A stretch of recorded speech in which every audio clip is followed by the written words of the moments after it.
If you want to pump your body and expand your mind, there's only one place to go. Mind Pump. Mind Pump with your hosts, Sal DiStefano, Adam Schaefer, and Justin Andrews. Hey, Justin. Hey, Sal. What's up, man? Guess what? What? In this episode of Mind Pump. Oh, I see what you did I there. got you. You got me. For the first 58 minutes, we do our introductory conversation. We start out by talking about the realities of aging. It's real, everybody. We're all getting older. Yeah. Something's happening here. Then I talk about a SIBO study. SIBO stands for Small Intestinal Bacterial Overgrowth, and we talk about natural antimicrobials. It's like Tybo in the sea. There was a study that showed that herbal formulas actually worked better or as good as antibiotics to treat this. And we did mention some natural antimicrobials. For example, turmeric contains a component called curcumin that does kill microbes. This may be why turmeric is good for the gut. We are sponsored by Organifi. They have some excellent turmeric.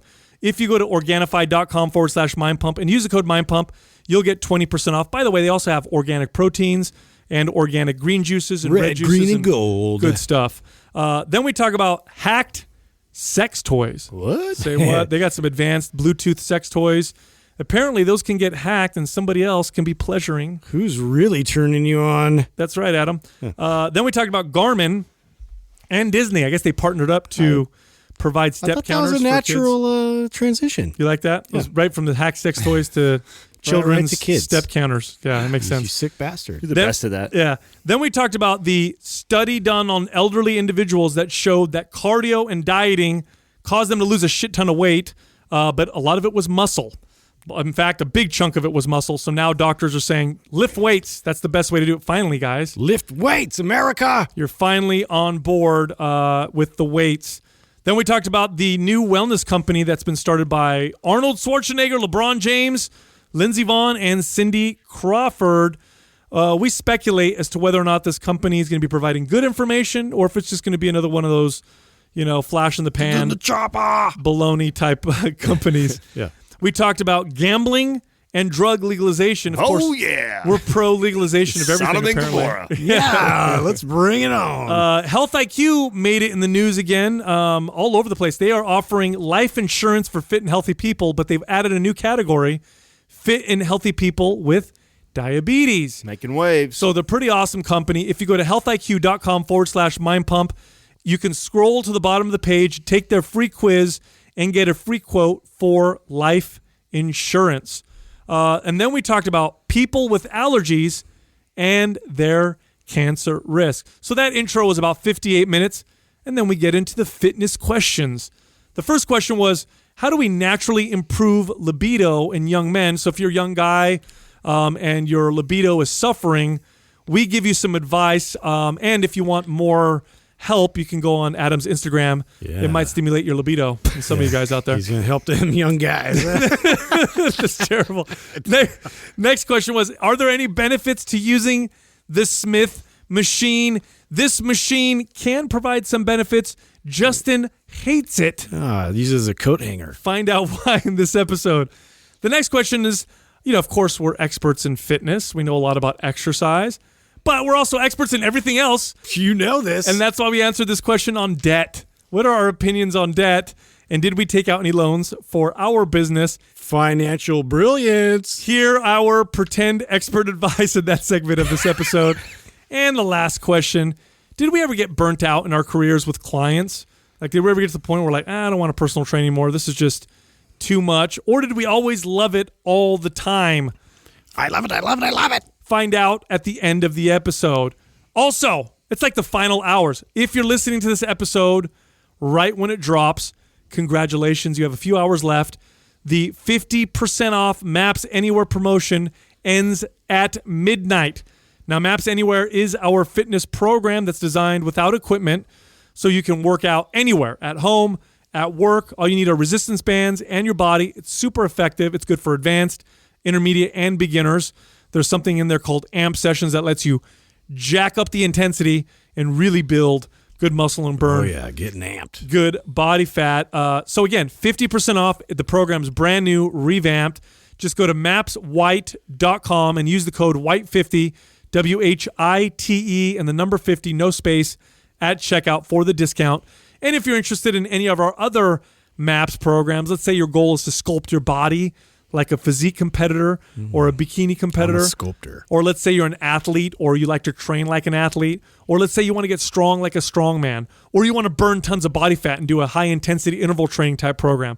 We have all those programs and more. We got you. You can find out more if you go to mapsfitnessproducts.com. What if you got some weird shit, bro? I probably do. It's fucking part of it, right? Yeah, and you get your weird. You can't be your handsome, weird, like, big dick, great looking and smart. Something has to go not down. This is a low shelf life. Yeah, it's what can just come with You it. made the deal with God. Yeah, God goes, hey, Is this that is- your weird feelings on your fingertips? or the devil. I'm not sure which one it was. Yeah, hair in your ass crack. Yeah, and all that stuff. whoa. Why'd you look at me? The devil's like, just hey, saying. man, you'll be good until you hit close to 40, then it's all going to fall apart. Like, I don't even care. That's a long time. Yeah, it's so long. I'm going down in flames. Well, when you're 12, that sounds like such a long way ways, right? Doesn't it? Yeah, it's like 3 lifetimes. 40? I know, right? That sounded like such an old man. I think in it the day. is. 40 Is is. it? Think about it right now. Let's just stop for a It's second. like middle of the road. Bro, 40 is like, there's no doubt shit is going down. You know what I'm saying? Well, it's changed. It's a massive shift. Yeah. You can't tell me, because Justin, how old are you turning in February? 39? 39, Okay. yeah. You can't tell me that you haven't noticed over the last, it's Um, probably last 4 years, Of course. just slow decline in your. Just certain things, right? Like I was telling Courtney about this. Like I was deadlifting, and then like I had a bit of a strain and strained my muscles, this is my forearm flexor, whatever it was, part of my bicep, and it's been 6 months, and it's just like this dull, achy pain I've It just is been still there. living with. It hasn't left. God damn it. And I do all my prime sessions, and I'm all diligent about, mobility, but it's just one of those things. You're like, oh, interesting. Yeah, bro, This hasn't gone away. the other day, I did like an extra long workout with more volume, Yeah. and I was so proud. I was like, fuck, that felt good. I got a good pump. And then I'm like, all my workouts used to be like this. Oh no, that's such a depressing thought. Bro, do you ever get that realization? Yeah. You have like one good workout. Yeah, like you're so happy that day because you championed like that one workout. Like, yeah, you're right. Every workout was a champion I'm like, workout. I remember when I used to do this all the time, Yeah. and now it's weak sausage. Yeah. You sort of just, you accept it. Yeah, You have to. So and here's the worst part. You ready for this? Okay. Okay, Tell me, old man. you'll be turning 40. That means in 10 years you'll be 50. Oh, yeah. Yeah, that's even weirder. 10 years. He's like, it's not that weird, guys. Well, here's the problem. 10 years goes by so fast now that when I say in 10 years will be 50, it gives you a shiver. Mm-hmm. When you were 30, if I said, oh, bro, in 10 years will be 40, you'd be like, whatever. Yeah, that seems so distant. Yeah, no, 10 years is tomorrow. Yeah. It happened so It fast. already happened. I don't know. We're there. And then, Adam, he's younger, but he's aging so quickly right now. Well, his clothes don't tell you that story. No. That's right. That's right. Hey, he's on the edge of the cliff, and He still knows like the current rappers. his and his everything, fingernails are just I'm holding on. pretending as hard as I can over here. Pretending. Are you going to be that dude? I used to say that when like someone come to me and I'd be working out like, oh, you training hard today? Nah, just pretending.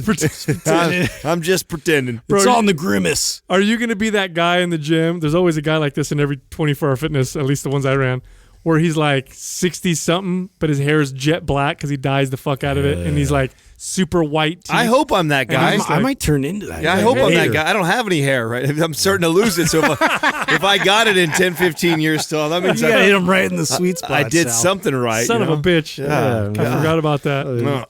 Insensitive bastard. No, I remember that the Thanksgiving video that went live up on the YouTube. We had a conversation with me, Enzo, Eli, and Taylor about fashion and stuff. I said, man, when you're a kid, it's easy.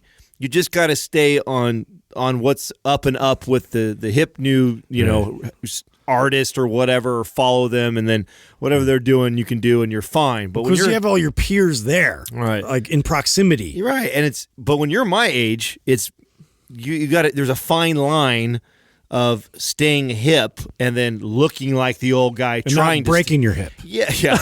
Yeah, There very, is. very fine line. There is a very You got to be careful. very fine line in that. So there's certain things that you can just adopt, and there's other things that you can't. So, but I think as you age, you have a little more wisdom, so you can see trends and you can go, okay, this is a cool trend that's going to ride for a while. And then other trends where you go like, oh, this is stupid. It's not going to be cool very long, and I'm going to look more stupid trying to do it right now. So But you got to know which is which. Yeah, you do. And if you mess up, now you're the creepy guy. Yes. Yeah. See, I'll never be the creepy guy. Because you just ignore it. Just say, I'm not going to fall for this. So I just go classical. Consistent. Classic style. Yeah, I gave up a long time ago. If you just stay consistently out of style, it's almost better. It is, because no one's going to be like, he's creepy, even though I am. You make up a style and you stick with it to the death. That's it. Yeah. Justin's with me on that. That's what I do. He's got the mountain skater, mountain chola look. Mechanic kind of thing going on. I don't know what to call it. True. The dirty baseball hats. Dirty baseball. Dirty is the new clean. It's actually it's so true. Funny you say that. I should have Doug pull this up. You guys will shit yourself. Yeah, you see all these kids wearing like holy jeans and doing shit to pretend to be me. You remember in Zoolander? I have to have Doug pull this up. Doug, pull up Barney's, and so I'm shopping last night online. And you remember in Zoolander where they did the Derek Zoolander does the campaign? They try and trick him into doing the trash campaign. Yeah, shitty bummy. Yeah. Okay, so this is bags. Barney's, not Barney's like that with a Y, Doug, with a Y, and it's where you buy clothes. It's a fancy like a Nordstrom's, but even higher end. I just know one Barney, like and I wanted to just do Barney's apparel or yeah, because I know Barney. And give me imagery. If I have to, I'll send it over. That's the Barney I know. So go to men's apparel. Yeah, you're on the wrong thing. I want to show you guys this because you're talking about like these are like flannel tops like Justin wore, but the style is this, half flannel, half denim. Looks like your mom sewed it together. It's got holes. God. It's all fucked up. It might be my time. You're not. What's that number right there with the denim? That's nothing. I'm gonna have to do this. It's got like stripes in the middle, and then it's almost like a midriff. I'll send you the link because I need the boy. Yeah. You're ruining my story here, Doug. So send it to Doug. You can't read your mind, Adam. No. What I wanted to show you guys was.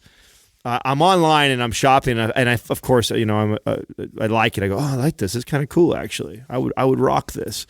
And then I look it up and it's $2,400 for a shirt. What? Yeah.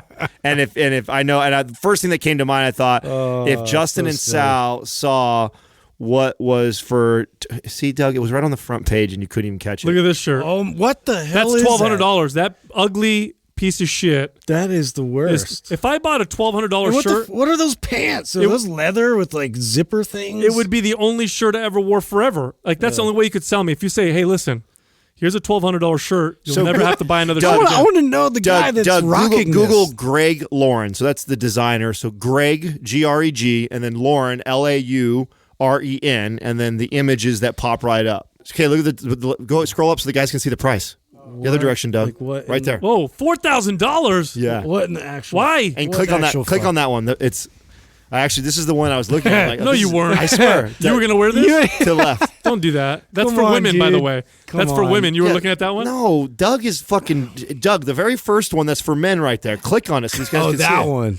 That's still terrible. Yes, dude. that one. Click on it. You know what? It's like it morphed. It's like one idea morphed into another and just like melted its way in. You know what? I'll say It's this. sold out, bro. Sold out. Yeah, because they sold two. I tell you what. As we continue to grow the business, we might as well just get them. I just want to buy that for you just to see you wear it. I want to see you wear a $2,000. Oh, I would. It's a $4,000. I would wear that. No, I like it. I don't know if I'd let you. Why would you wear that? It's ugly. Yeah, I don't care if it's $4,000. I like this. So if you keep going down, I actually really like that one right there. That's the original. Bro, it looks like what? It doesn't make any sense. Is what it looks like. Well, what doesn't make sense? It's like a bum like sewed it together. You know, he found it in a trash can. He's like, fuck. I knew you guys. I know you guys would just freak out. That's why I had to pull this up for you. So this is what I'm online last night, and this is what I found. Wow. I was on one of my websites that I pull up stuff, and I shop at kith.com all the time, and it's Kith. You better stop mentioning these sponsors we don't have connections with or whatever, these non-sponsors. Yeah, no. And I found that jacket. I'm like, oh, I really like this. And then I was like, fuck, dude, that's so expensive. Let me go directly to the designer and see if I can find some better deals on it. And then it just got more expensive. And I was like, oh my God. That actually looks like the lining of the jacket, and the jacket got eaten by a bunch of bugs. And so the lining exposed the lining. But the two things that came to mind right away was, one, I have to show this to the boys because they will just freak out that there's something that even costs this much, because I figured you guys wouldn't even believe it. This is my impression of that's hilarious. This is Adam searching for something like that. So he's searching through and he's like, oh, I think I like that. He clicks on it. Oh, $4,000. Of course I like it. I like style. I like it did go down. I have good taste. It did go down. If it was $14, you'd be like, wait a minute, something's wrong here. Why do I like this? Yeah. But I kind of pick this up at Walmart. Yeah. No, as you get older, you get more wisdom, but boy, do you trade a lot of shit for that, don't you? Like we did the Thanksgiving workout. Let me tell you guys what I did. I was very proud of myself. Here's the circuit that we put together. You guys saw the sled out there. How much weight do you think's on there? I know. That was stacked like 4 plates high, yeah? 5? Yeah, so what is that? 300 pounds, 400 pounds maybe? Something like that. Maybe 400 pounds, right? So I did 400-pound deadlifts. I did 5 reps. Then I pushed the sled all the way over here. Then I picked up the 200-pound sandbag and carried it to the other end. That's a fucking legit workout. I was very proud of myself. That's heavy. That's hard. Just that sandbag alone is impressive. That thing's a fucking monster. Bro, I was fucking feeling so proud of myself. And then I went to bed at 8 o'clock that night. You know what I'm saying? Then 8 o'clock rolls around. It just seriously wore you out. Yeah, I'm just like the next day you're probably and I look at couldn't even make Dateline, huh? No, I look at I missed 60 minutes. Oh, Murder, She Wrote's on? No, it's funny because I look at Jessica and I'm like, oh man, and she already knows when I start to say this, like, man, I'm tired. She's like, no, it's only 8 o'clock. We're not going to bed right now. No. I'm like, I don't know, babe. That's the positive thing about dating like a younger girl. But my girl's like right with me. If I convince her to hunt, and she gets up earlier than me, so I'm like, oh man, it's 8 or 9. I feel like going to bed. She's like, really? You want to go to bed now? I'm down. She's like always ready to go to bed early. Yeah, for sure. I have to convince Jessica to go to bed early. She's got youth still. That's what it is. She's got youth on her side. Courtney works late, so she's always like, oh, you're going to bed, you old man. And like, just belittling me. Now, will she stay up and watch TV while you go to bed? Sometimes if it's like, if it's Thor. Yeah, exactly. If it's like an Outlander or one of those, or it's like she's. Well, I'm always interested in relationships that do this. Like I would do this, but Katrina just won't do this. No, you're absolutely right, because there's some people that are like even if it was like, for me, I know some of my friends are like, no, come to bed. Like everybody has to go to bed at the same time. That's Katrina. Yeah. She'll get mad at me. Yeah. If she if she's like, I'm ready for bed, let's go to bed. That's Jessica. And I'm like, no, and I want to stay up and watch something, or I'm still on my phone. Like she'll give me like attitude. Yep, that's Jessica. I'm just like, geez, why do I have to fucking retire just because you want to retire? Dude, I got. We're both cool, I guess. I got in trouble because she went to bed early one night. She's like, oh, I'm so tired. I want to go to bed. It was like 9:15. I'm like, okay, honey. And she goes to bed, and I pull out my phone, and I'm laying in bed next to her. She's like, how come when I want to go to bed early, you want to stay up? But every time you go to bed early, I go to bed. And I'm like, I mean, that's up to you. You don't have to go to bed early. That's how I feel. You know? No, but I get it. It's like eating together and doing things together. Like hang out, yeah. Yeah. But I said, fuck, we do everything together. Yeah. I mean, we live together. You know what I'm saying? Hey, do your girls try to talk to you through the door while you're pooping? Oh, she comes in and she puts her hand over her face and grabs things, and I'm like, "Excuse me," she gets mad if I lock the door because for some reason she always forgets something in there, and I'm like, "Dude, it's like my private time." No, luckily that's one thing that you guys know. Katrina and I, we don't fart in front of each other. We don't shit in front of each other. How does she feel about the fact that you farted in front of me and Justin 100 times? Really loud. She don't too. care. It's just for her. You know what I'm saying? It's just like she don't want to have to deal with it. And I'm with her on that. We're both on in agreement. One day it's gonna slip out. You say that. I'm fucking. I got mine out of the way quick. You see, sometimes you see me just sprinting out of the room real quick. One day you're gonna go. She heard me through the walls, and so I let it be known real early. One day you're gonna go pick up something heavy. And, oh shit! That's it. We're divorced. But we have 3 bathrooms, and we have one on the 3rd bottom floor, right? And so that's your poop bathroom. Yeah, that's like the neutral poop bathroom. So I know if she's down there, she's doing the same thing. It's like this mutual respect. Like, hey, listen, you go shit downstairs where none of us are at.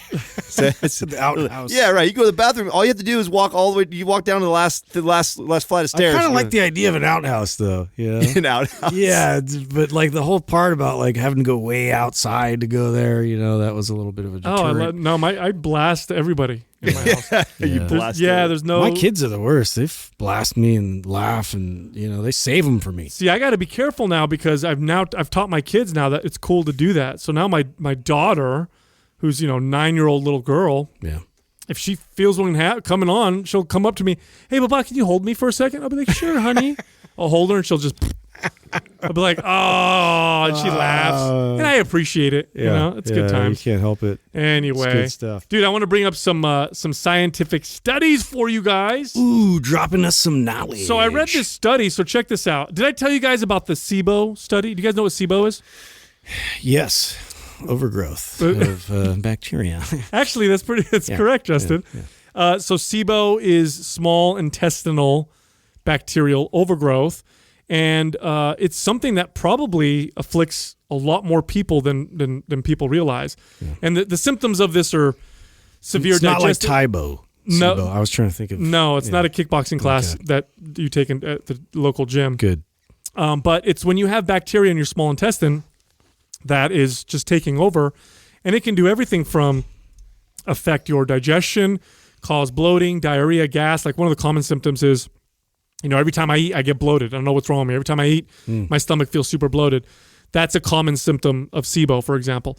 But it can get really bad where the bacteria puts off so many toxins that people can have some serious issues like arthritic symptoms and other autoimmune type issues where, for example, my uncle who got diagnosed with SIBO, his gout and his arthritis got so bad that he could barely walk.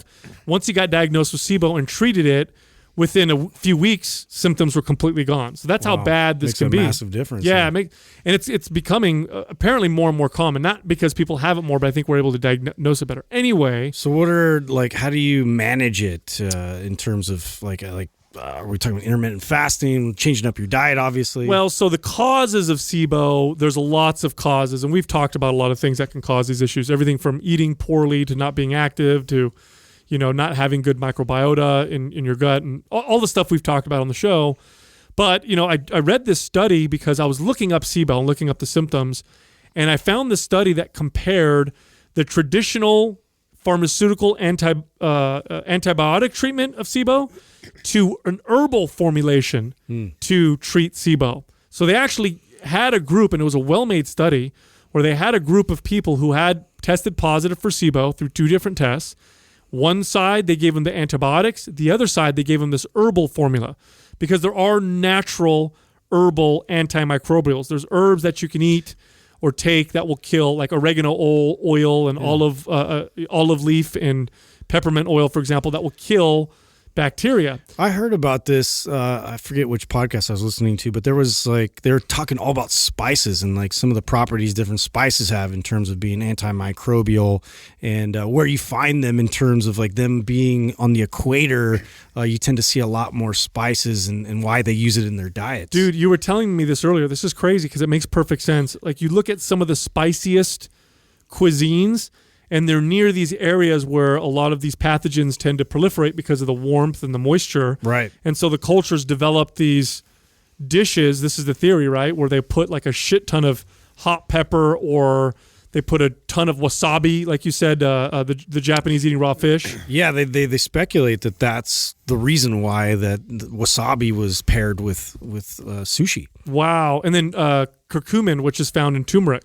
Mm-hmm. One of the reasons why turmeric is some people have lots of gut health benefits from it is if you have these kind of bacterial overgrowths, that turmeric may be one of those antimicrobials that's natural that helps kind of, like Dr. Ruscio says, cut the hedges a little bit, trim off the hedges to clean things up. Mm-hmm. And I still use the Organifi turmeric, which I love. They have a good quality one. I haven't used that in a while, yeah. I use it all the time.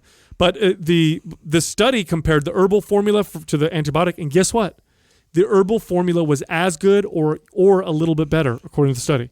Really? So Wow. yes. So if you have SIBO, you can look this study up. We'll put it in the show notes, and you can see what they used to give these people, and it worked well. But of course, it's better than the antibiotics because it's not an antibiotic. Right. It's not a drug. You get it from natural sources. Yeah, and the thing about SIBO that they're saying is that you need to treat it for a long period of time. So you should take these antimicrobials for 3 months or 6 months or even a year to get everything to work better. But this is what I've been messing with, and it's definitely positively affected me. That's interesting. I wonder what the percentage is of people who, are not diagnosed with SIBO that probably have it. Like I wonder how often, like a lot of these symptoms they don't realize are, stemming from that. Or early cases of it. Yeah. Mm-hmm. Yeah. Well, one of the other thing too is a lot of times people will say, if I eat a no carb, no grain diet, then I don't get the bloating and stuff. Well, that may be because the type of bacterial overgrowth that you have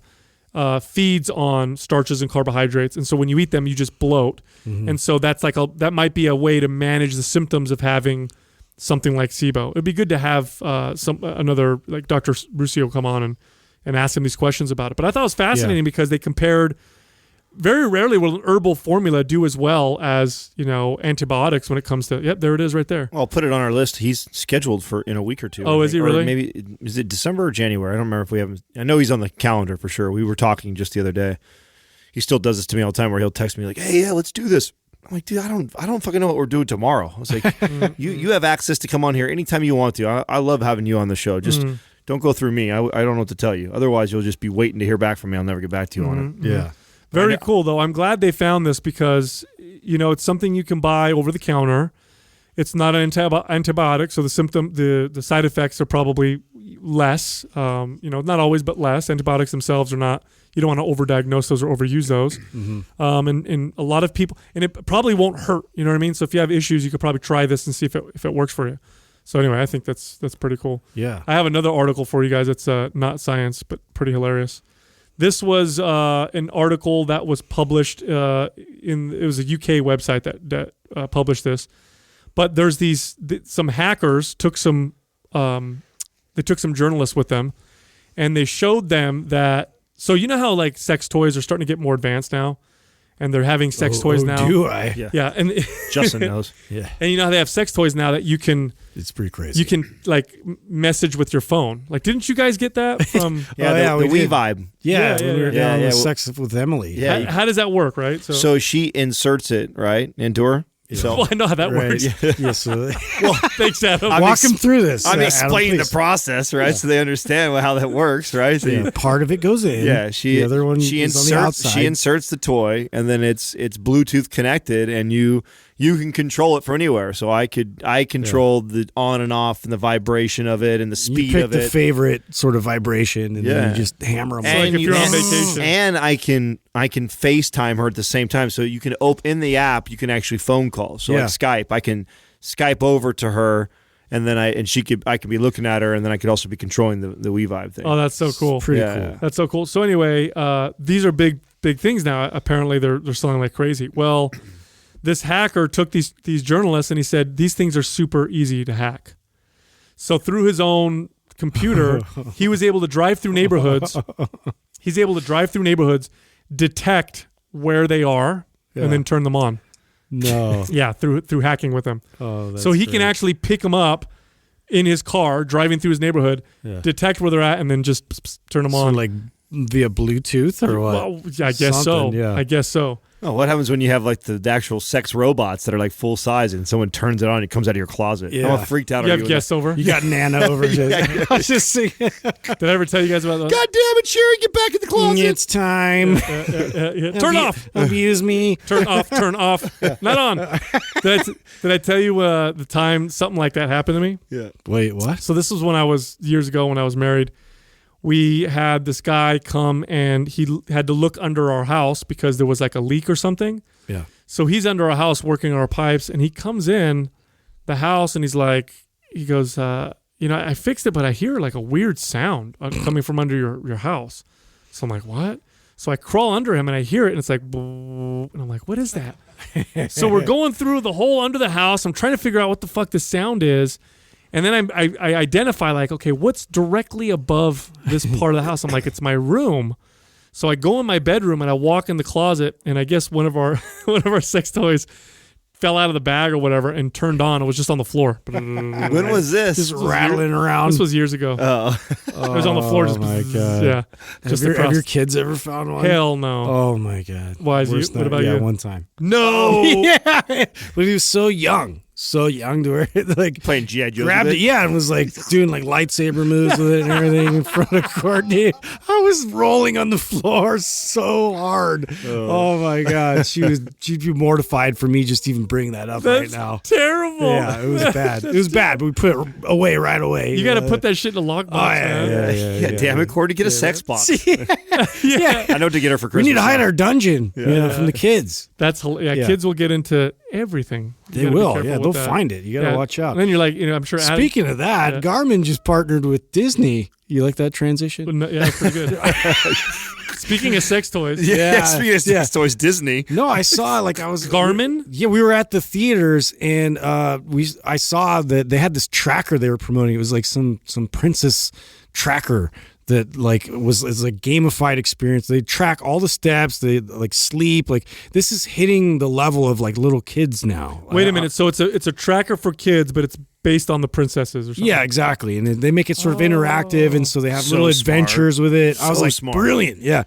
But it's just interesting because, the younger we sort of get people involved with this kind of like aggregating data and metrics and all that, it's interesting because that's going to be what they're growing up with. It's going to be interesting. You imagine going back in time just 50 years and talking to an adult and being like, in the future, you have to you have to trick your kids into running around. You know what I mean? Yeah. You have to buy things to convince them to move and run around. Yeah. Well, that's all I could think about when we were interviewing Joe DeCina was like you're recreating Play. stress and we'll play, but also trying to recreate adversity and things for them to overcome and what does that look like in terms of today's culture and everything. It's you really have to sort of artificially replicate it now. You do. I mean, you have to. This is brilliant. Isn't that dude. crazy? No, it's Look brilliant. at those watches. It's brilliant. You have to. Well, you already have to recreate physical stresses by going to the gym. Well, that's it. That's what the gym became, right? So, I mean, yeah, that totally makes sense. Now, how do you guys feel about this? Are you pro, against? What do you about think? this right here? Yeah, Well, I mean, here's the deal. I was just telling. I mean, I like it. you have to plan it and schedule it and make it happen now. It's not. It doesn't happen now on its I own. think like it it makes used to. sense now. Yeah, to be it does honest. exactly. It does. Well, you guys said it before. You just don't. Your kids just don't naturally go outside and play, Yeah.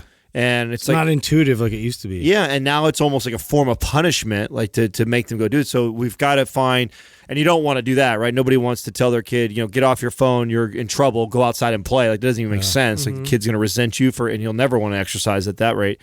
So finding a creative way to get kids to move more and be more active, I'm pro. I think it's cool. I think it's a really cool idea. Yeah, I think there's definitely a lot we can address with kids that'll help them have better patterns going forward too. And so that with education would be I think it's a smart move. Yeah, I think one of the more, and you're right though. You don't want to force kids because how many times did you guys train a client who was a athlete as a kid, athlete as a college student, but kind of did it because their parents pushed them into it. Sure. And then afterwards, they're like, that's it. They stopped. Right. Yeah. Everything. Once they became old enough to make their own decisions or their parents didn't have that influence over them. Yeah. And they're like, I had a lot of clients like that. There was one girl that I my trained. friends are like that. Really? Yeah. Yeah, I had one girl that I trained who was a high-level swimmer, and she was so against swimming when she was old enough to quit that she wouldn't even have her kids, do competitive swimming because she had such a bad experience because she was forced to do so much of it all the time. And then you also can develop some pretty bad eating habits when you're training, that much with some of these things. So you got to what a weird challenge that we're presented Right. with now. You know what I mean? Yeah. It's so strange. Anyway, Yeah. pretty it's crazy. All these challenges for So sure. more cool news that is recent. So this is recent now. So you know how I told you guys about that article. Now that's going mainstream. It's getting shared by everybody. That shows that weight training is better for the heart than cardio. Right. I know. I was Okay. introducing a few people to that just recently. Right. Yeah. Right. Now I want to be clear too before I go ahead. The combination of weight training with cardio is the best.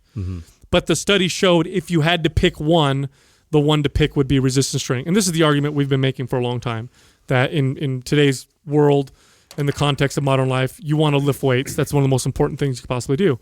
Well, a study came out of Wake Forest University that found that weight training is far more effective than cardio for older people. Now, this for us is duh, right? We know about this. But what they found in the study, and this is a medical, like this just got shared. So this is now starting to make the round. It was on the news the other day. About the older people? Yeah, it was so funny because you mentioned this. We were talking about it, and then my sister called me in the morning because I think it was CNN she was watching it on, and she says like, "Oh, crazy! I was just listening to you guys on the show talking about how this is going to become so mainstream," and they were making that claim that weight training is far superior than running anymore, and so it's here, dude. Well, check this out. It says, I love this because it only confirms what we've been talking about for a long time based on our experience, and a lot of the stuff that we say at first isn't necessarily supported by studies, but it's just our own observation after training, so many people over 2 decades, right? And one of the things that we've been saying for a long time is if all you do is cardio and you cut calories, you are going to slow your metabolism down. And the way your body slows down its metabolism is by bringing muscle down. Because endurance, which is what you're asking your body to do when you're doing cardio, lots of endurance doesn't require lots of strength, but you're also burning lots of calories by doing the cardio, so your body tries to become more efficient by reducing the muscle mass, increasing your endurance, slower metabolism, which is you don't want that at the end, right? You don't want to be in a situation where in order to maintain your weight, you can only, a super low amount, especially if you're older. So here's what the study found. They found that cardio workouts caused older adults with obesity to lose more lean muscle mass than dieting alone. Wow. So not only did they lose muscle mass when they dieted and did cardio, but the cardio made them lose more muscle than if they just dieted. Wow. Because of the adaptation, of course, because the body's trying to become more efficient. Which is something we've been saying for a long time. Right? We've been getting a lot of heat for that, in fact. Well, what this may start doing now, this is what's tripping me out now, because let's say diet versus diet plus cardio produced the same weight loss effect and the same muscle loss. Like let's say they were even on all, on most metrics. Doctors would still recommend doing cardio with diet because they'd say, well, it's good for your heart and it's good for your health. But now that the studies are showing that diet makes you lose weight, but cardio and diet makes you lose weight and a lot of muscle, doctors may start to tell people, don't do the cardio with the diet because you're just going to lose muscle mass. And when you're older, one of the worst things you can do is lose strength, because as you start to lose mobility and function, that's when all shit starts to happen. Right. So I think what we're going to start to see is doctors really start to make a push for weight training. Diet and weight training. Diet and weight training. Their lean muscle mass. Yeah, they're going to say, we want you to cut your calories and lose weight, but I need you to lift lift weights so you don't lose any muscle and slow your metabolism down or lose function. How crazy is that shit? That is crazy. It's all starting to come out, and I think the time, like again, I've said this before, I think the time is right now for weight training to hit the mainstream like it's never been hit before. Well, I told you, did you guys read, I don't know if you read the article that I sent over to you about LeBron James, Arnold Schwarzenegger, Lindsey Vonn. Yeah, what's the deal with that? Launching a health and wellness company. Sounds very similar to some of the things that we're doing. So what are they doing? Media or supplements? Yeah, it's like it's a media company, and of course they've attached it to a supplement company. Okay. So that's where they lose, in my opinion. Right. I think they're on to the right track. It's basically just a resource, a media resource like we are for health and wellness. And yes, we're probably going to get, passed up by them. The knock that I have is that, of course, they've attached it to a supplement line too that they're also releasing in conjunction with. I wonder, do they have any content yet? No, it's not officially live yet. I wonder, it's just the announcement that they'll be doing it. I'll be very honest. If I see their content and I like it, I'll definitely say good things about them. Well, I don't have high hopes. There needs to be more of it out there. I mean, in my opinion. Yeah, I don't have high hopes though. I haven't seen too many people promote really good content. Yeah. Yeah, I mean, I read it and it sounds, the idea of what they're doing, it sounds cool. Now it's got protein powders and green powder and energy powder, and it's. They're pairing that with that, which doesn't necessarily mean it's a bad thing. I would just question the motives. It just smells like the other stuff. I would question the motives. Are the motives to turn this into I mean, imagine if that was our motives while doing this, and we had attached all the information and science and stuff that we provide to all these supplements, and we're trying to monetize that way, we'd be making a lot of money. See, here's the thing. You have LeBron James, Lindsey Vonn, Cindy Crawford, and Arnold Schwarzenegger. Of all of those people, the only one that I think would have the knowledge to it depends who put this together for them, because none of them did. Well, that's what I'm saying. If they just get a bunch of they have marketers in there. No. Listen, here, let me read it to you so you know who's all involved in this. They, with this launch letter, will offer 4 products with 2 protein powders, energy powder, and a green powder, but they've also committed to updating their website and articles and other content about healthy living.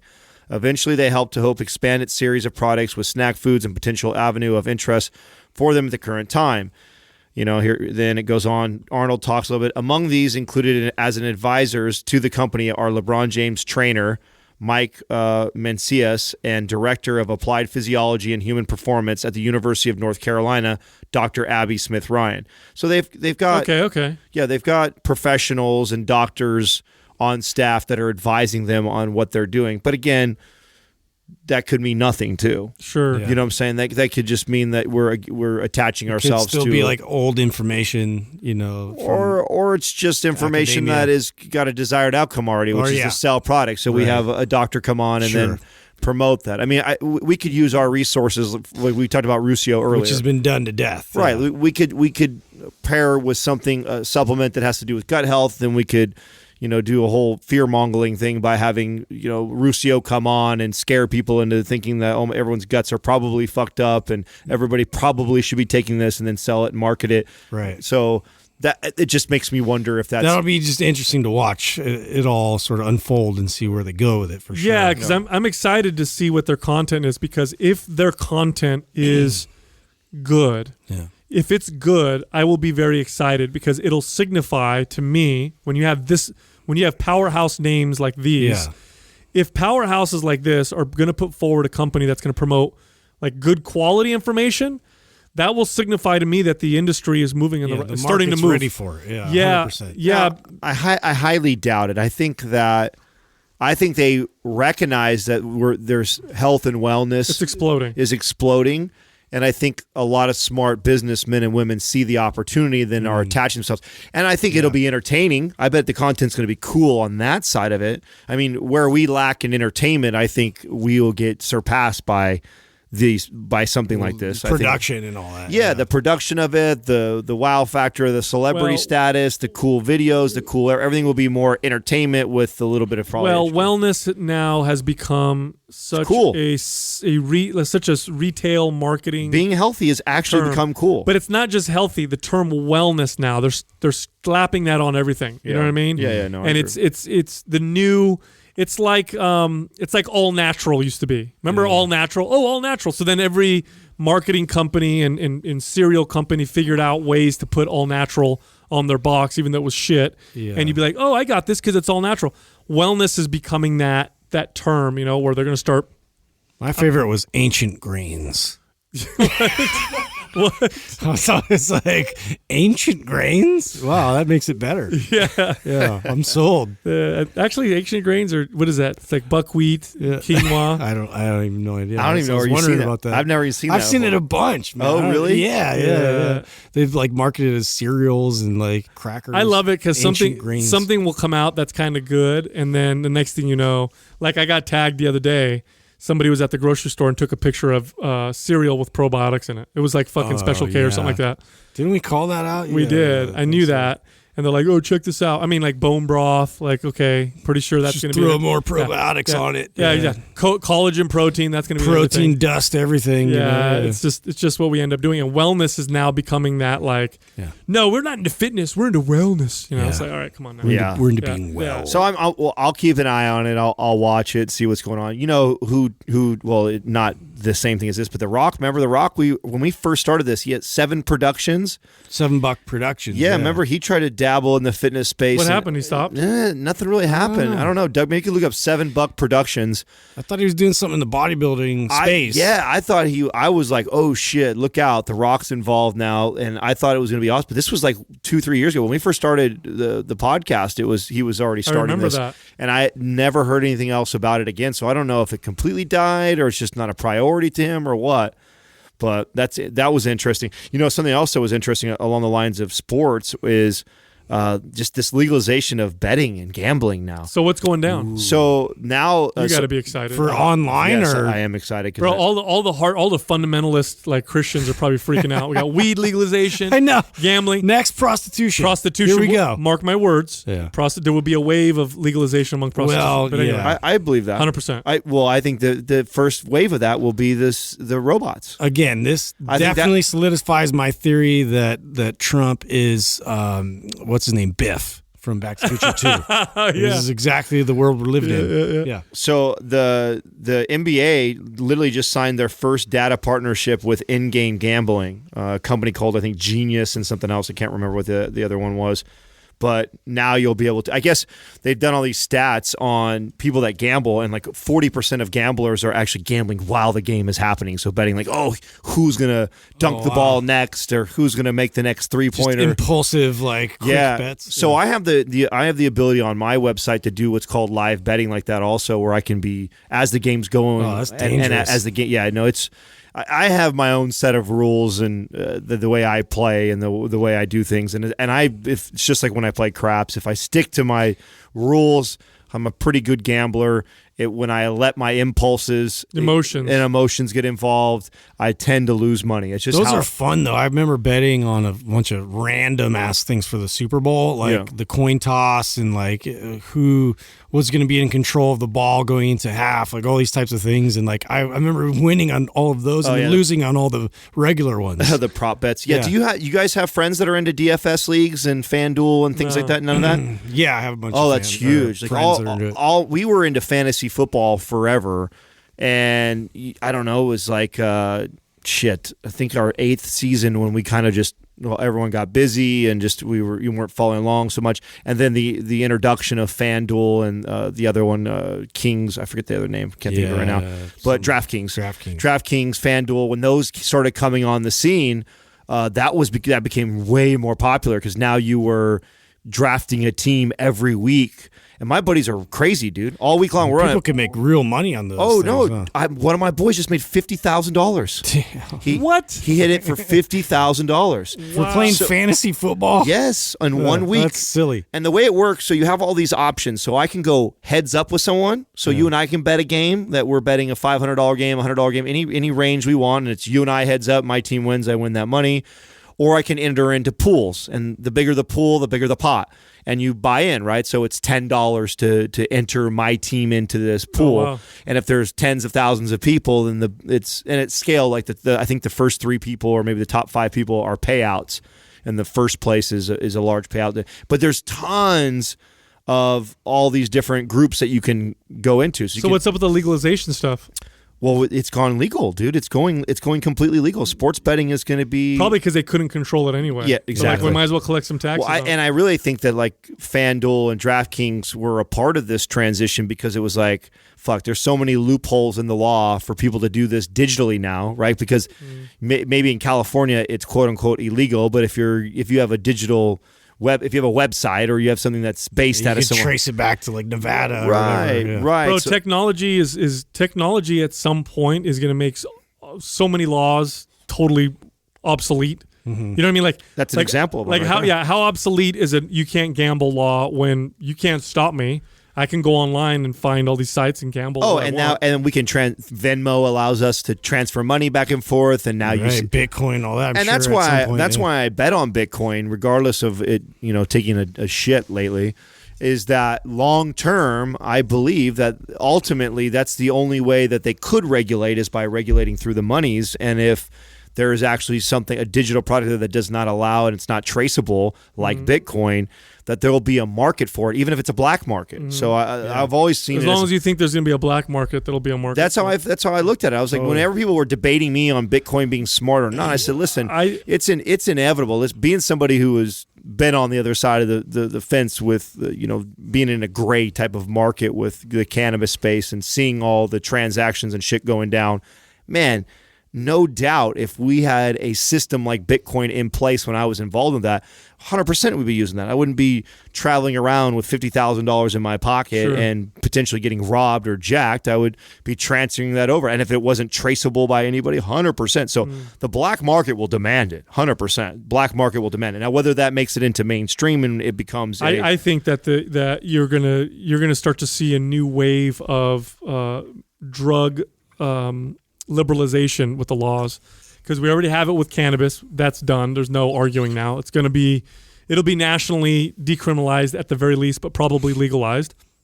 The next one now is psilocybin and MDMA, both of which for their therapeutic benefit. Yeah, both of which have been studied, and psilocybin actually got FDA fast-tracked for some studies.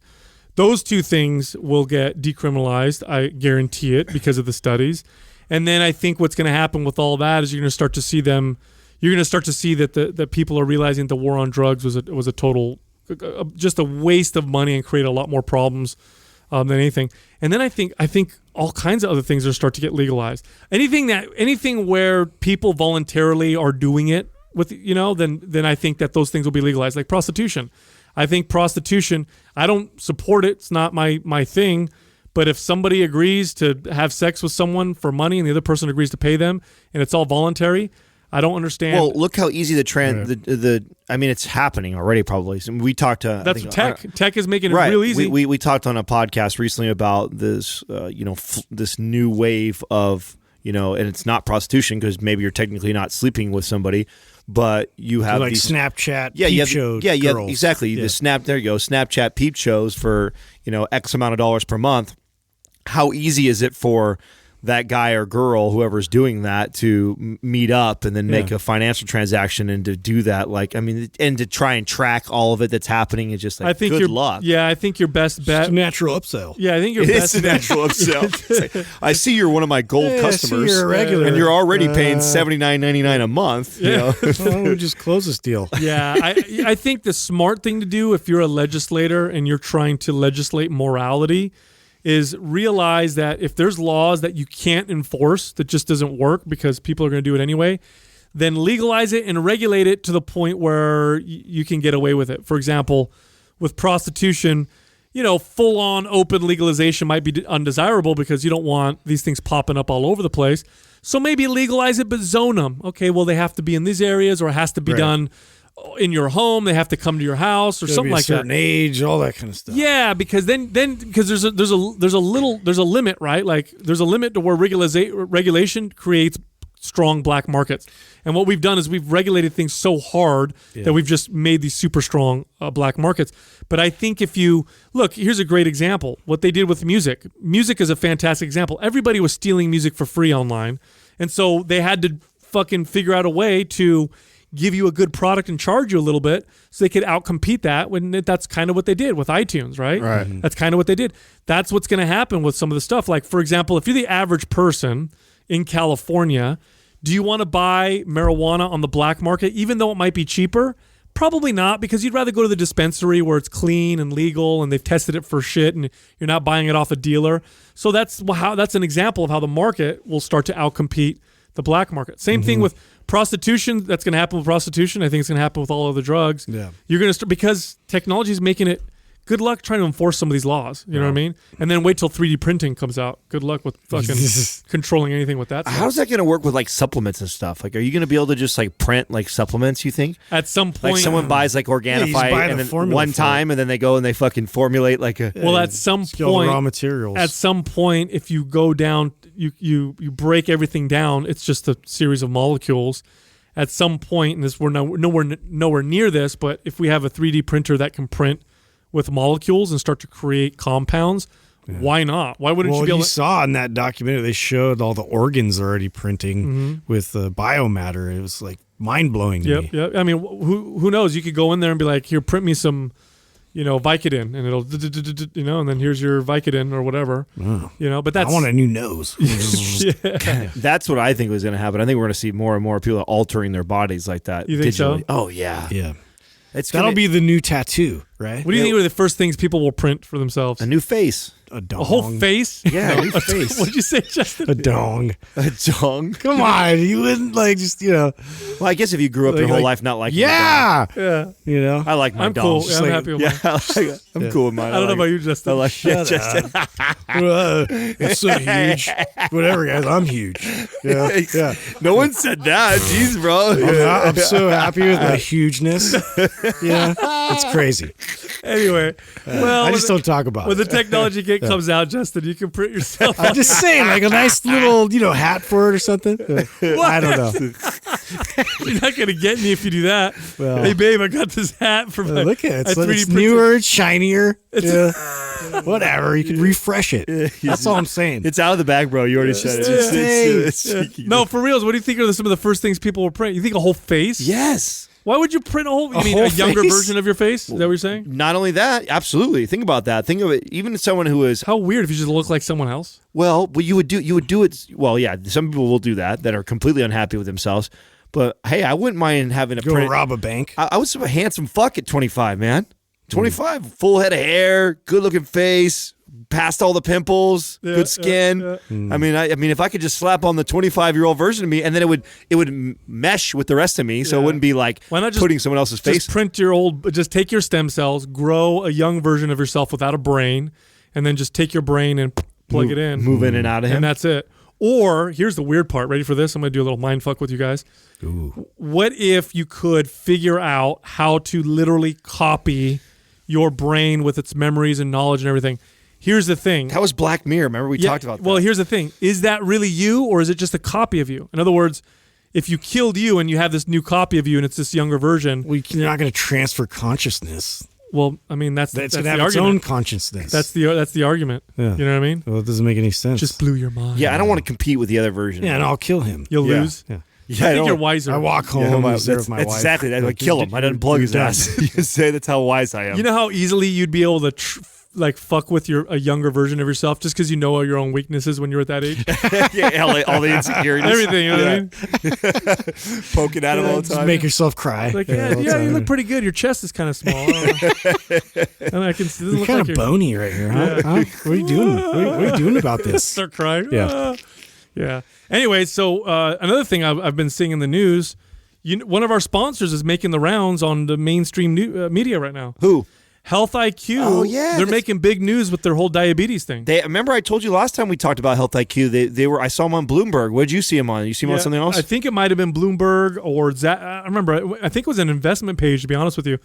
But Health IQ provides life insurance for fit and healthy people, and they're moving into the space of providing life insurance for fit and healthy people with diabetes. Because that's always been expensive, right? Once somebody has a pre-existing condition like that, to get insurance is really pricey. Well, it's brilliant because, and they've raised a lot of money. Look at that, how much money they get for their when they're getting for investments. That was last year alone. Yeah. I mean, the company is it's very, very smart because if you're a fit and healthy person, you should be able to pay less. Your odds of dying are much lower. Right. And if you have diabetes, what happens with life insurance is they automatically kill you with the rates. Yeah. But if you're fit and healthy with diabetes, you're doing pretty damn good. You're not doing bad if you take care of yourself. And so they've come out with their own product. Yeah. And so it's making the rounds right now. That's great to see. Yeah, it's great to see that they're doing that. Yeah, because I think a Putting lot of that out people there. don't realize you can be fit and healthy and have diabetes. Sure. You know what I mean? No, they're doing big things. I mean, all the people that I feel like we've partnered up with are fucking solid companies, dude. You know who I see our Organifi stuff everywhere, but I can't figure that out if that's because I bought shit from them and they're just the best company. They're following you. They may be the best retargeting company we've ever dealt with. their I ads? can't get away They're- from. what do they call those cookies? Yeah, Yeah. they're cookies Yeah. just following me Oh, everywhere. I have to concede, by the way, Adam. I love I cookies. think you are the one that came up with the Christmas blend. Oh, thank you. Yeah, I think it's not so. often you admit when Yeah, you're wrong. I think so. Yeah. So Yeah. can you do like a replay right, on that? that's- Yeah. It's I think confirmed. You're and Adam. You're right. Adam, you're right. Adam, Yeah. you're right. I got dug and buried. Yeah. yeah, I think it is. But you know what it was is I told you about it before we aired that first episode. Yeah, just like what was it? Oh, so I saw you did the questions on your IG the other day. Yeah. And one of the questions you got is why are you copying Adam? And Alex is like, no, I told him about it a few years ago. Yeah, before they even invented it. I came up with the idea. Hilarious. I love it. Anyway, one more cool piece of science. So I read an article. So I have family members who have really bad food allergies. And this is becoming more and more of a problem. I'm sure you've seen this, Justin, with your kids in school, where they have entire classrooms that are peanut-free or egg-free. It's really becoming a thing. Autoimmune issues in general have exploded. Oh, it's a pain in the ass to bring snacks. Yeah, let me tell you. Yeah, but there may be some good news.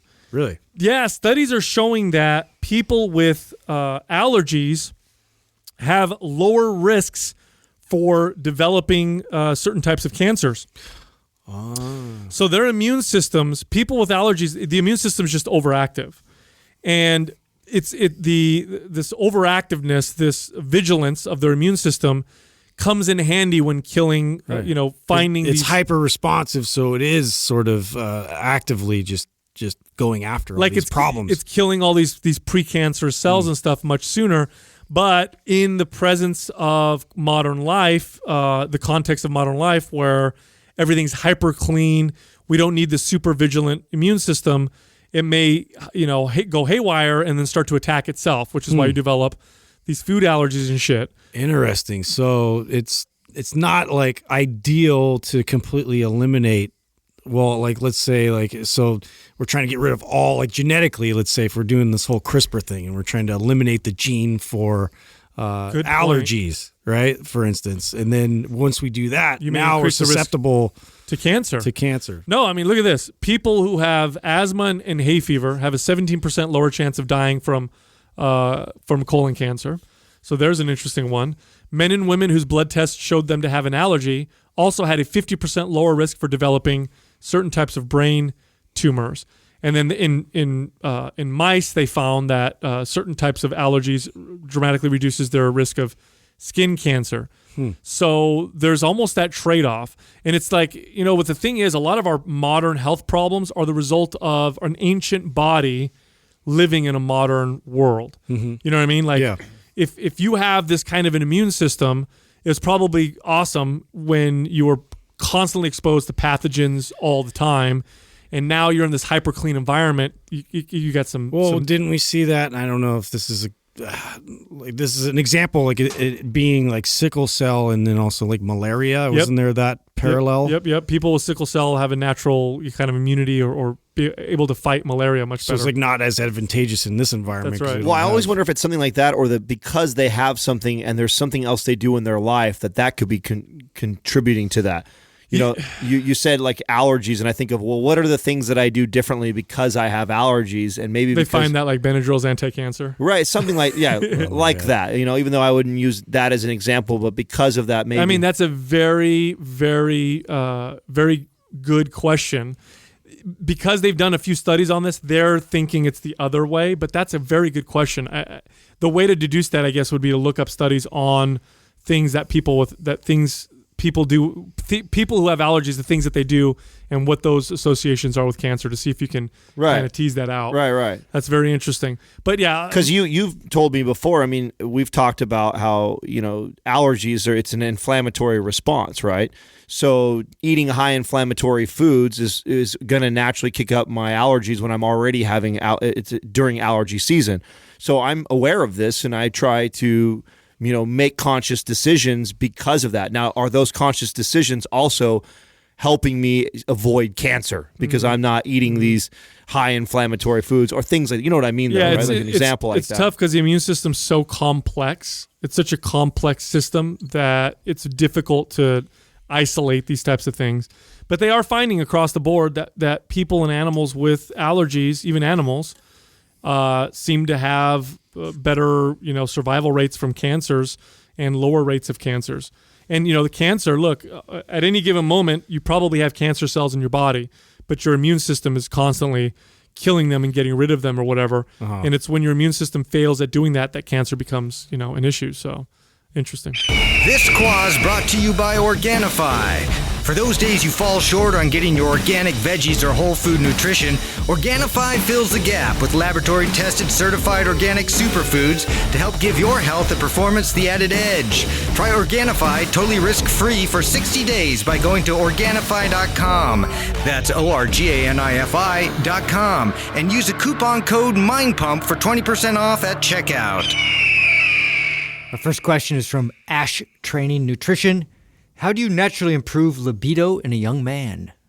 Stop watching so much Pornhub. You know what? A young man should have, That's fun. Bet you money. things going. Dude, you hit the nail on the head, Adam. This was a when you look at who was it? I had the opposite problem as a young boy. Yeah. I was trying to calm it down. You know, Yeah. so who was it? Rob Wolf was the one that kind of educated us on this a little bit, and he talked about how this exposure to this so much novel stimulus through porn is caused this adaptation where young men now are getting less and less stimulated by the real thing.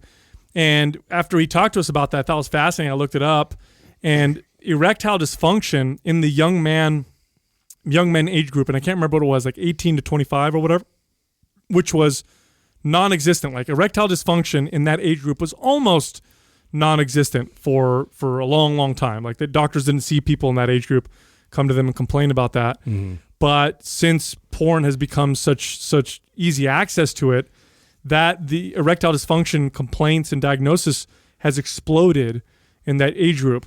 And you're starting to see now online groups of men who are actually joining groups and forums where they're pledging to not watch porn anymore. Isn't that the no FAP movement or whatever it's called? Yes. Is that what it is? That's it. The no FAP movement. Is that an acronym for no some? FAP? This for the sound that it makes. Flap, flap, flap. Oh, when you slap your dick against your belly. Well, no. How do you jack off, bro? You're doing it wrong. I'm thinking about the sound. That's the sound that it would No, make. it's just the sound of doing your thing. Interesting. But dude, you hit the nail on the head, bro. That's probably the best possible thing a young man can do is shut off all pornography and not watch it. The reason why So crazy. I say that is because, I'm on 16 or 17 years in the, fitness professional world, right? And I never have ever had these questions until now. Until the last 5 years or so, this has become, and it's becoming more common. I mean, I have at least one or two DMs related to this question in my DM. Really? Oh yeah, absolutely. I get this all the time, especially I think because I openly talk about my testosterone use. I was going to ask you about that. I mean, are these people that are taking exogenous testosterone as well, or is this I think commonly, or is it? So I think it's a combination of all of these things, right? I think that they can be desensitized to it from looking at Pornhub all the time. I think that they're also probably taking pro hormones and supplements that are supposed to help build them muscle. So I think a combination of all of that is creating this perfect storm for these young teenage boys to have problem with their libido. Well, you can have low libido because you're, unhealthy, your testosterone's low, lack of sleep, high stress, like all those things affect your libido. But when it comes to young men, if you're otherwise healthy, it probably is because you're looking at too much pornography. Because if you're healthy and you're active and you don't eat super terrible, especially if you work out and lift weights, your testosterone levels should be pretty good, or at least they're probably going to be at the highest rate that they're ever going to be in your entire life. So it's really this, because so many things affect your libido. I mean, and one of the things that affects your libido is that novel stimulus. Mm-hmm. And when you look at something, when you're constantly looking at naked women, and it's just variety, and what you'll find too is that the same stimulus will no longer give you the same effect. You have to go with more nudity and then more depravity, Deeper, and then darker, crazier. Exactly. To get the same kind of until you're pushing girls down in the bathroom. Yeah. Was that, what did you call that, Justin? Donkey show. No. I call it topple porn. Topple porn. That's Adam's. It's the new category. We've I don't know why that flew out of my mouth. That was It did. Listen, bro. It's so random. We know what beautiful. we know what you guys do. Yeah. We're in on the charade. Like, why are there knee pads in the bathroom? How come your bathroom floor is made out of wrestling mats? We're always retiling. Why'd you bubble tape? Yeah, the toilet. Keep that grout. Keep that grout real clean. Oh, get the grout clean. Hey, babe. That destroyed me. That reminds me of that game where you used to somebody would get on their fours behind somebody else, and you'd see them and they'd be like, "Come on," and then you'd go push them over. Yeah. That's the other kind of topple porn. Yeah, but that would be my guess. My guess would be if you're a young man, I would be how much am I staring at my computer screen, and majority of the time, how much of that am I watching? And I don't, can Instagram be affecting these boys? Anything, any kind of visual stimulation. I mean, because it's easy. Yeah. Well, look at let me. And the more you like it, the more it gets fed to you. Gateway. Let me paint the picture, okay, for younger people listening right now. Let me paint the picture. If I wanted access as a 19-year-old man, young man, if I wanted access to pictures of women wearing bikinis, I'm not talking about porn, bikinis or thongs, bending over in front of pictures, whatever, I had to go and be brave enough to go buy a specific type of magazine. And when I did buy the magazine, I had 50 pages in there, and then that was like from Brazil or somewhere exotic. And that's it. Yeah. Now, you don't even have to go on porn. All your social media, Instagram, you can go up and down, left, right, and have access to all kinds of pictures that before I used to have to go buy like special editions of like swimsuit editions from Sports Illustrated or whatever, or Victoria's Secret catalogs. Yeah. It's not like that anymore. So think about it this way. Let me ask you guys a question. Have you guys ever been to a topless beach, or to like a pool or a beach area where there's lots of attractive? Yeah. How quickly does the shock and amazement of it wear off? Yeah. It's crazy, right? Yeah. I remember I went to a topless beach in Italy. Like, ew, they yawned. It's like, ugh. No, I went to a topless beach in Italy. Once you see it, it's no big deal. Yeah. After I was there, it took me about 20 or 30 minutes of seeing, my God, and then you just kind of got used to it, and it's not that big of a deal. And that's what happens. And if you're a young teenage boy, Instagram isn't a big deal to you. I still am like, oh my God, this is crazy. Girls can post all this stuff on here. But if you're a young boy that has grown up in the Instagram world and you know nothing different, then it's normal. Yeah. It's the norm to you. So probably to get excited or aroused takes the next level of stuff. And if they're already putting borderline X-rated stuff on social media platforms, Pornhub is the next thing. And then, like you said, that only gets more graphic and crazier. It's interesting for me to see, because I don't know if it's just like me being an older man now, to where it's like you get like shocked by like what some young girls wear, and like I've seen like so many more cut off shorts where it's like butt cheeks are hanging out, and like I remember if I was like a teenage boy, like my head would have exploded, with just like what was just people were wearing to school, and like I just don't see like. But I think, but that's kind of like old man talking. But that's not as bad, and I agree with you. But that's not as bad as having access to an infinite number of photographs and videos at my fingertips whenever I want. Because what it is, it's a perfect storm. Because here's what it is. It's not one girl you see wearing short shorts and you're like, oh my God, she's hot. It's literally flip, next, and it's the perfect storm of desensitizing, because it's so fast and it's so novel and it's so easy that you're literally, it's like cigarettes. It's like something that's so fast that you're playing this down-regulating game of your brain's sensitivity to visual stimulus. It's a perfect storm. Yeah. And more than ever, we live in a time now where one of the strongest virtues that you're going to have to survive the context of modern life is, can I abstain from certain things to keep myself healthy? Can I abstain from all these different foods that I have access to that are cheap? Can I abstain from just staying on electronics and not being active? Can I abstain from looking at pornography all the time? At some point, pretty soon, at the beginning of the episode, we talked about how I think drugs will be legalized. People are going to have to learn, can I abstain from just using drugs all the time? Right. It's going to become a virtue where you're going to see more, and it's already happening naturally. Like I said, this website called NoFap, it's actually a website, it's a group. It's actually a group of men and people that go on there that are like, okay, I'm not going to masturbate, I'm not going to look at porn anymore. Just a bunch of guys like sweating. Because they're learning. Seinfeld called that master of your domain. Is it really? Remember that episode? Oh, is that where they had that bet? Yeah. That was one of the best episodes ever. The master of your domain. Yep. So that's one of them. The other thing is the traditional things that I always tell men and women if they want to improve their libido. Lift weights properly. Lifting weights really promotes this anabolic environment, which especially strength training. Yes, which increases the anabolic feel-good hormones. Be healthy with your diet, because if you're not healthy, your body's going to say, "Hey, we shouldn't be procreating." Right. Get good sleep. manage your stress very well, have good communication with your partner. Sometimes what men think is a low libido is not low libido, it's actually anxiety. So like, I know guys who they'll break up with a girl and then they'll find that they have issues with other girls only because they were with some girl for so long that now they're anxious to be with this other, woman or whatever. So these types of things also, sometimes anxiety, guys are like, oh, why can't I get it up? And it's like, well, it's not your libido that's low. You're just really fucking stressed out, anxious, and you need to, handle that a little bit. Yeah. And so things like meditation and hiking and being in touch with nature and that kind of stuff can help with that. But I think we hit it on the head, man. I think it's the abuse of pornography that's causing this problem for a lot of young men.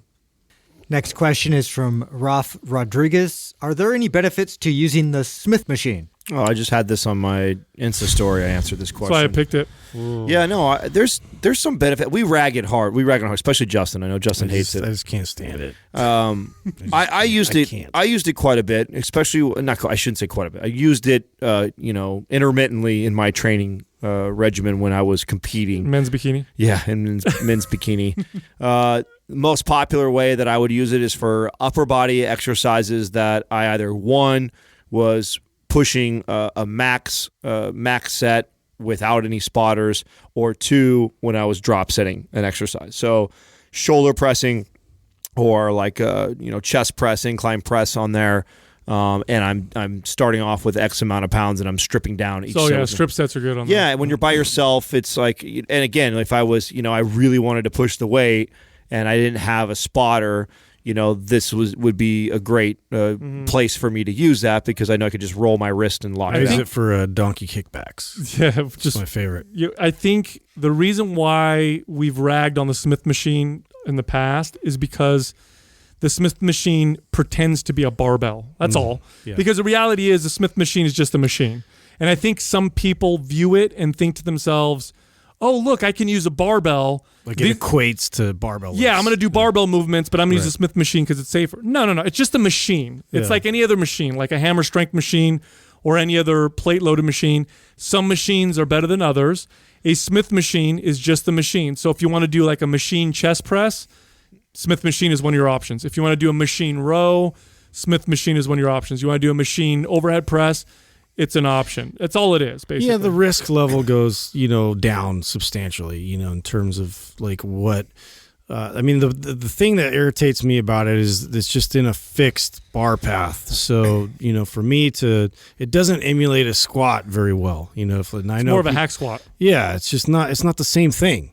And I think a lot of people just, again, that's the part that irritates me is it's people have this idea that it definitely is a good like alternative to that, but it's a totally different thing. I don't do any lower body movements on it, and I urge people never to do any lower body movements. I can't think of one that would be. Yeah, I don't. It doesn't blow. And Cassie actually just reached out to me because she answers a lot of these questions where somebody says, hey, I can I just do the Smith machine for the squats? In fact, we were discussing this morning, and she goes, I just want to make sure that I'm giving them the right answer, and the answer she gives is the right answer, which is you should do a lighter weight just with the barbell, or if that's all you can handle, or your body weight squatting over using the Smith machine and loading.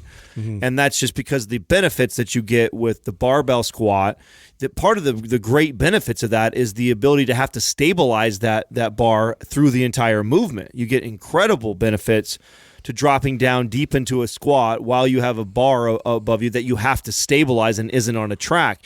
You eliminate that, and you eliminate a lot of the benefits that you get from the squat. Otherwise, all you're doing is targeting a muscle, which you can do on machine. Not only that, but the bar path, when you squat, when you're squatting with the free weight, the bar path is not straight down. No. When you squat on a Smith machine, what you end up having to do is moving your feet away from your body, and then you emulate like a hack squat. Otherwise, you put your feet underneath you and you try squatting with a Smith machine, and it turns into a weird good morning type of a squat. It's not weird safe. Hybrid. It's totally funky. It's not safe. Here's the thing with machines.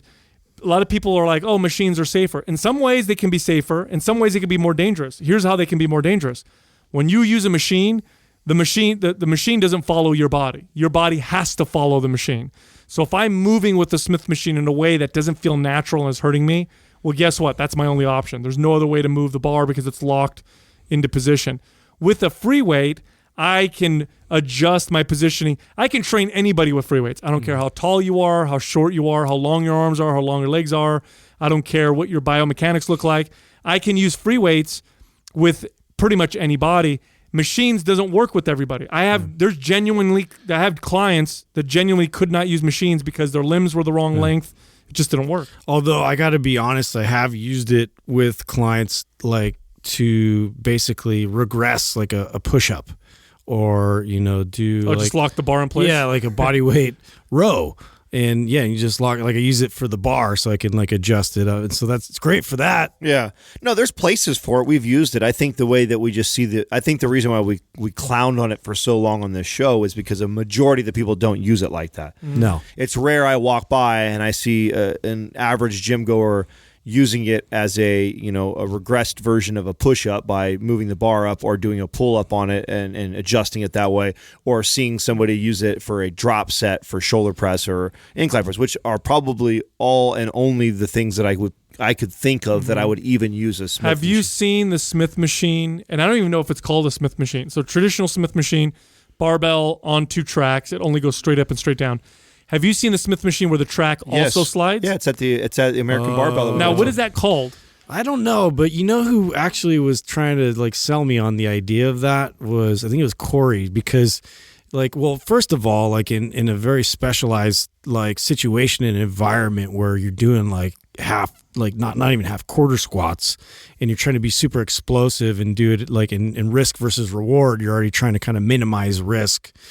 So he was talking about using it for like, doing squatted jumps, like basically like quarter squatted jumps, and doing for power on that track that moves forward and back. And I'm like, I've never used one. Have you you got to guys ever sell me used on one? that. Yeah. What's it feel like? Yeah, I've used it for good mornings. Now, what does it feel like? Because it's on a track, but it's also free flowing back to front, top to bottom. So Yeah. it's just stabilizing up and like the side to side. Or? Yeah, they won't allow the bar to travel, back and forth, right? So the bar stays very stable on your back, and I've used it for good mornings and to teach a good morning to somebody, because that's one of the hardest things about a good morning is when people do a good morning, the bar tends to roll and stabilizing on your back while you're trying to teach them to hinge in their hips. Sure. So that one tends to be. I've used it like that for a teaching tool to get them so we can then progress and use a barbell. So I've seen that. If you're somebody listening and you know why you're using it, and there's a very specific reason, like, i.e. what you were saying, Justin, with Corey, who's an, sports performance athlete, and he's using it for a very specific reason, and you've been taught to do something because there's a specific adaptation we're chasing after. I'm not talking to you, but you're the 1%. Right. If you're doing it and you know why you're doing it, and it's safe, it's smart, it's effective, and it's very specific to what you're trying to do, then I'm sure there's somebody out there that's listening to us right now that, oh, no, I'm using it for this reason, and it's okay, fine. But the 99%, the average gym goer that's listening, it's not a piece of equipment that I would be using. It's not a valuable piece in the arsenal. No, it's one of the first ones we would probably get rid of. Now, to get to say something good about it, it's got some versatility in the sense that if you have a small personal training studio and you want to put a machine, and like you just have to have a machine in there, first off, I would choose cables first because cables are super versatile. Then second, Smith machine, it's more because other machines are like very specific. Like a hammer strength just does one thing, and this does another thing. With the Smith machine, you got a little bit more versatility with what you can do if you really want to have a machine. Yeah, no, I see that. Next question is from Sean B28. What are your opinions on debt? Did you guys take out any loans for your business? We did not. Yeah, we did not. We each put in $1,000. That's it. That was the. Did we ever get that money back? I've never gotten What the fuck, Doug? a business loan to come to think of it, and I've had multiple businesses. My opinion, I'm very conservative when it comes to the money that I spend, but when it comes to business, I can also take very, very big risks. Now, when it comes to debt, however, I'm pretty damn conservative with debt. I've never held extremely conservative. Yeah, I've You never just went and bought a new car cash because you didn't want to take even on a car payment. Yeah, I don't like I floating learned my debt. lesson from college. Yeah. Yeah, that was a big debt. I don't know. The way I look at it is there's two ways you could look at it. I have a lot of family that's in investments and stuff, and so we have debates and discussions about this all the time. But let's say you want to take out a loan for $15,000 and you have a particular interest rate. The way I look at it is unless I'm going to invest the money that I'm saving and earn more than the interest rate I'll be paying on that debt, it makes no sense to take out that debt if I have that already in cash. You see what I'm saying? Mm-hmm. So if I have $15,000 cash, then why take out a $15,000 loan when I'm just going to be spending an additional $2,000 or $3,000 or more dollars in interest, unless I'm going to take that extra money and say, hey, you know why I got a loan? Because now I'm going to take that $15,000, I'm going to invest it in this investment. It's going to earn me X percentage, which is more than the interest rate. Well, I could see. Okay, what's the belt below the brown belt? It's brown belt, black belt. Purple. What's purple? In jiu-jitsu, it's purple. Okay, so I would consider myself like a purple belt in business. Like I'm by no means a black belt in building a business. And if I was a black belt in building businesses, I think that I would definitely leverage other people's money and not my own money, because I'm very... That's when you get to that super high level. Yeah, right? super high level. You don't fuck up. You don't make mistakes. You're so ahead of everybody else, and you're smart enough to know, like, and that's what some of your biggest millionaires and billionaires do, is they use other people's money to build more businesses, and they don't give a shit about interest rates. Mm-hmm. Yeah. They don't want to touch their own capital, and they're smart enough to do it. Now, why I say that is because 80% of businesses fail. And there's nothing worse, or I can't think of anything worse than the feeling I have when I fail at a business. And if I failed at a business and I didn't lose my money, I lost somebody else's money that I have to pay. Yeah. I have to pay back, and I got to pay back an interest on that. So it's just not a smart strategy if you're just learning how to build businesses. If it's one of your first couple businesses you've built, statistically speaking, you're way more likely to fail than you are to succeed. And I think there's nothing wrong with that. I think that's how you become successful, is through going through these failures. So you want to fail with I got to ask a question on my story about different things that I've invested in. And I've invested a little bit here and there in stocks and Bitcoins and things like that, but I've invested the most in myself. Mm-hmm. Most of the money that I have lost has been betting on myself and trying things out. And I have failed more times than I have succeeded. Now I'm getting later in my years now where I'm starting to have more success than I am failing, and that's because I think I'm now a purple belt at doing this. And I still wouldn't loan on anybody else's money, because I don't think that I'm at a level where the percentage is in my favor. That, hey, when I write a business plan and when I see something, I've done this enough times to know that I'm going to execute and succeed. There's also a lot of skills that you learn and character that you build from you're really paying for the education. Yeah, and saving money and not spending a lot of money and building up capital so that you can then take that capital and invest it, versus getting a loan and then investing the loan. Because sometimes people don't invest the money that they get loans for as good as if they saved that money themselves. Like a lot of times people will look at it almost like it's funny money and it's not real, versus, if it took you 5 years to save up $100,000 cash, and now you're going to start a business with that $100,000, you might think about it a little bit differently than if you had a $100,000 loan right out the gate. You might not get like a huge office with all these windows and all this accessory stuff, for the, you'd have a totally different thought process behind it, because every one of those dollars, like you were, that's sweat equity that kind of went into that. So yeah, for me, I've definitely done the same thing in terms of betting on myself, my own ideas, going through the process of learning how, all these things. Like, to me, it was like just basically paying for the education of the entire process of learning how to run a business, how to be successful in a business, and what then not to duplicate and what to duplicate, going forward. I also think you're less likely to make stupid decisions when it's your money and you're having to make conservative moves. Mm-hmm. When you have X amount of dollars that you've saved up to invest in your business, and it's your money, and you're watching your savings account drop down every single time you invest in this business, you think long and hard about a lot of the financial decisions that you make. If you have an influx of $1 million that investors put into you, or a loan that you take out, I have a friend right now that's looking to build a business, and my biggest fear of that is that I know that he is not an entrepreneur by heart, and they're looking at in getting a $300,000 loan. And I'm like, fuck, that's a massive loan to go after a business that you haven't built yet. Sure, you're an expert in the field, but you haven't built a business. And I think one of the things that I used to say when we first started Mind Pump, and that was always, the indicator of this, is that, what will we do? And we've talked about this. What will we do, you guys, if all of a sudden someone gave us $10 million?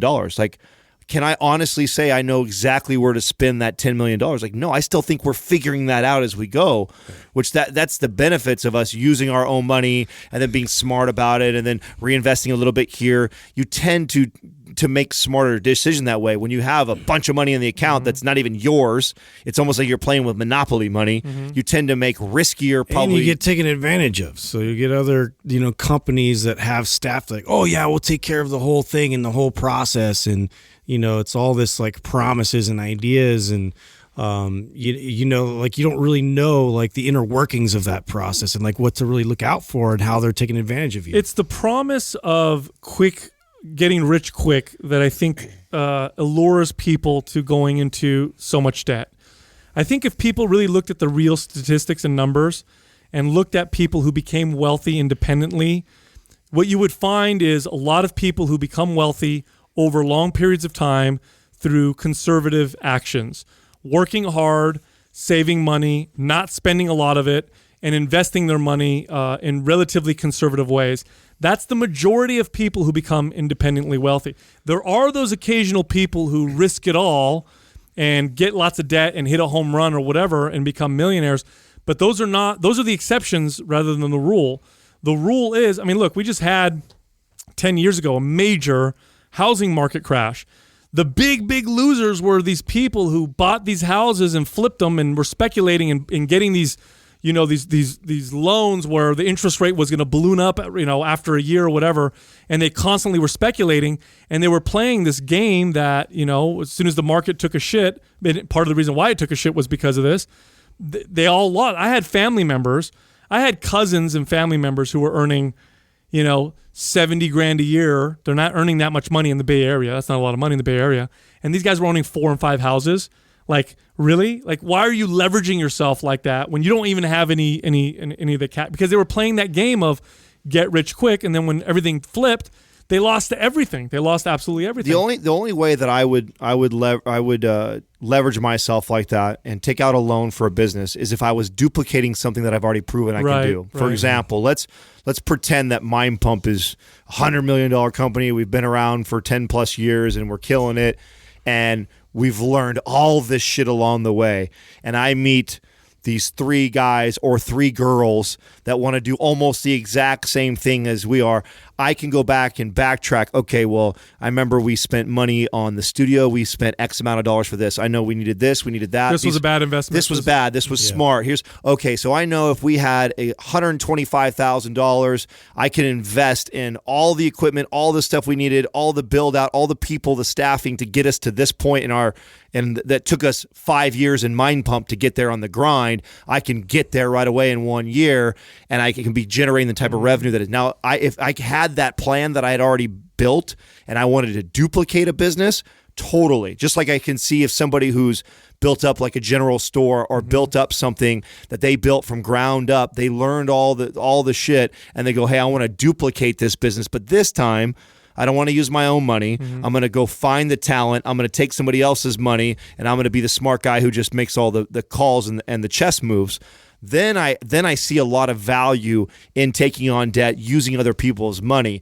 If you're a young entrepreneur that's trying to learn this process, or you think just because you think you have a good business idea, I don't think that's a smart strategy to go do that. And all the people that I know that have made that decision, most of them are still paying off that debt. Yeah, there's actually a big debt problem in America right now. I don't know if you guys know what the average American household, how much debt they carry on their credit cards. So the average American household that has credit card debt, you ready for this? Has a balance of over $15,000. Wow. Okay. Yeah. So that's and I think it's kind of what's happening. And it's funny because easy money actually causes a lot of problems. I'll give you a great example. A lot of people talk about why higher education is so damn expensive in this country. Like, why is it costing $100,000 to $200,000 to get a degree in some of these colleges in America. Well, part of the reason is the easy money that people get when to apply to go to these colleges. A lot of people get these loans that are really, really easy, and so then these colleges are competing for all this money, and so the prices go through the roof. Could you imagine if people had to pay money that they had themselves for colleges? The colleges would then have to compete for less money, and the market would have to shift, and you wouldn't see this ballooning of cost. And I also think people would invest their money in their education differently. I think you would see less degrees that have far less return. You'd see more degrees that have a higher return. But instead, you have kids getting $100,000, debt to go to college, and they're getting degrees that, if you look at them on paper, that degree is not going to earn you back your money. And you'd probably see a lot more grants and scholarship opportunities from smart companies that want to invest in potential, employees or people to get them, into the school. So it's, I would see it like completely different, than the ease of access to just getting in debt to me is definitely a problem. Next question is from John Alva 7. Did you guys ever get burned out in your career with client load or other stresses of the industry? If so, what did you do to keep yourself going? I did really early. Like I was only a trainer, like a full-time trainer, for about a year and a half. It took me about 6 months to be fully loaded to where I was training 8 to 12 clients a day and really cranking. And then so for basically a year of that, and I was over it. Like a year of that, and I was losing my love for the business. And not because I didn't like training clients. It's just, it's so much to give that much of yourself hour after hour after hour, and to be a chameleon for that many people, and to be training. I felt like 50% of my clients I loved to train. 25% of them were like, would care if I trained or didn't train. And then 25% I hated to train. I think that when you're a trainer and you rely on those hours and you're hustling like that, it got old really fast for me. And the way I kept myself going was to elevate myself, was to become more of an expert in it and get to a point where I could teach others to go do it and be successful at it, because I found a passion more for that, teaching other leaders and developing other leaders into being great trainers, than I actually did being a trainer myself. I actually really feel like it's important that trainers go through that process of getting to a point where you are overwhelmed. And for me, it really helped me to like solidify my systems. It helped me to become more efficient. It helped me to understand, priorities. Like it was like basically throwing yourself under the fire, and, work on, my communication skills. There was a lot of benefits I got from it, but yes, it definitely burned me out. And it was one of those things where it sort of makes or breaks a lot of people, to where like that. Some people like never get out of it though. Some people will just think that that's the only operating system to go off of. Like I have to like maintain, 10 clients a day in order to make, this amount of money at the end of the year. And they haven't thought their way through like how to, get like means from other directions, and how to really evolve their business and think outside of the business. So, after, like a few years of just grinding and kind of trying to figure it out, it forced me to get more efficient, more effective, and then, inevitably start to charge a little bit more, free up opportunities for me to get more creative, and then really assess the business from the outside. And I was thankful that there was a moment there where I was able to pull myself out of the business, look at the business, and see how to improve that and be more effective to a smaller group of clients. Yeah, I think if you want to remain a trainer, right? If you don't want to get into management in a big fitness company or whatever, you just want to be a personal trainer. The training cycle would look, and you do a good job, it would look something like this. Like you get started, and so you're hustling your butt off to get clients. And so you just get as many clients as you possibly can, and you're training a shit ton of people. And then you start to find out that you start to get burnt out. So then the next step is training less people and charging more money. So this is something you want to consider. If you are training, 8 to 10 people a day, which is a lot for personal trainers. 6 people a day can be a lot for personal training because it takes so much energy. If you're training, 7 to 10 people a day, start to do the math and say, okay, how many people will drop me when I raise my prices this much? Now you're training less people. And then the final phase, which is where I got to the last 10 years of my career, was I trained people I loved training. And these were people that would come in and I learned from them the entire session. So these were doctors and surgeons and executives and older, a lot of advanced age clients, because they are, love talking to older people. I think they're so wise. So when they'd come in, for me, it wasn't a challenge to train them because I've been training them for so long, so I knew what I was going to do. But they'd come in and we'd work out, and then while we're working out, I'd ask them all kinds of questions about things. How'd your day go? What kind of surgery did you do? What did it look like? What does this medication do? What do you think about this business? Or did you read this new article? And I'd have these fucking awesome conversations. And then doing that, I don't think I could ever get burnt out. But early on, when I was hustling and just getting as many clients as I could, oh yeah, you get to the point where you're just, okay, you have to psych yourself up for the next client. I got to get good energy. I got to feel good. Let's make this happen. So I think if you're at that point where you're just feeling like I have too many clients and I'm not able to provide as good a service, I'm starting to burn out, see about charging more. That's a no-brainer. I think what Justin said about, I think everybody should go through this. I think it's necessary, one, to hone in on your organization skills, and then also to build up your book big enough that you can afford to lose 5-10 clients and be okay. Because inevitably, if you increase prices, sure, you're going to lose a couple of people. Everybody had a client who was scraping by just to pay for the couple sessions that they had with you.